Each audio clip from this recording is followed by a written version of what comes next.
हिंगोली नगर परिषदेच्या वतीनं शहर स्वच्छ सुंदर राहावं यासाठी माझी वसुंधरा अभियान आणि स्वच्छ सर्वेक्षण 2024 अंतर्गत विविध स्पर्धा घेऊन नागरिकांमध्ये स्वच्छतेविषयी जनजागृती केली जात आहे। यावेळी नगर परिषद समोर पथनाट्य स्पर्धेचं आयोजन करण्यात आलं होतं।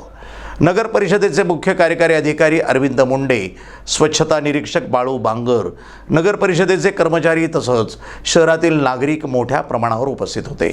या पथनाट्य स्पर्धेमध्ये अनेकांनी सहभाग घेतला होता। दरवर्षी शासनामार्फत सर्वच नगरपालिकांकरता माझी वसुंधरा अभियान आणि स्वच्छ सर्वेक्षण स्पर्धा आयोजित केली जाते।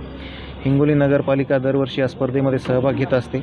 एवढंच नाही तर मागील तीनही स्पर्धांमध्ये हिंगोली नगरपालिकेनं बक्षीस घेतलेलं आहे आणि यामध्ये नगरपालिकेचा जो व्ह्यू असतो की केवळ ही जी स्पर्धा आहे कागदापुरती नसून त्यामध्ये नागरिकांचा सहभाग वाढावा या उद्देशाने नगरपालिकेमार्फत विविध स्पर्धा आयोजित केल्या जातात। या स्पर्धांमध्ये भिंतीचित्र स्पर्धा असेल, पथनाट्य स्पर्धा असेल, पोस्टर रंगवणे स्पर्धा असेल, जिंगल बेल असेल, शॉर्ट मूव्ही स्पर्धा असेल, अशा विविध प्रकारच्या स्पर्धा नगरपालिका आयोजित करत असते।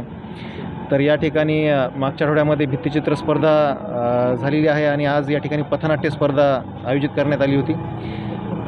बऱ्या 7 ते 8 संघांनी या पथनाट्य स्पर्धेमध्ये सहभाग नोंदवलेला आहे आणि उत्कृष्ट असं कलेचं सादरीकरण करून वसुंधरेला आणखीन समृद्ध कसं करता येईल, वसुंधरेच्या पंचतत्वाचं आणखीन वाढ कशी करता येईल या दृष्टीने एक सामाजिक संदेश नागरिकांमध्ये दिलेला आहे। शहराच्या वेगवेगळ्या भागातून 20 ते 25 अशा उत्कृष्ट चित्रकारांनी, कलाकारांनी भित्तिचित्र स्पर्धेमध्ये सहभाग घेऊन एक सामाजिक संदेश, पर्यावरणपूरक संदेश त्या ठिकाणी रेखाटलेला आहे आणि उत्कृष्ट असा प्रतिसाद त्या ठिकाणी या स्पर्धेला त्यांनी दिलेला आहे।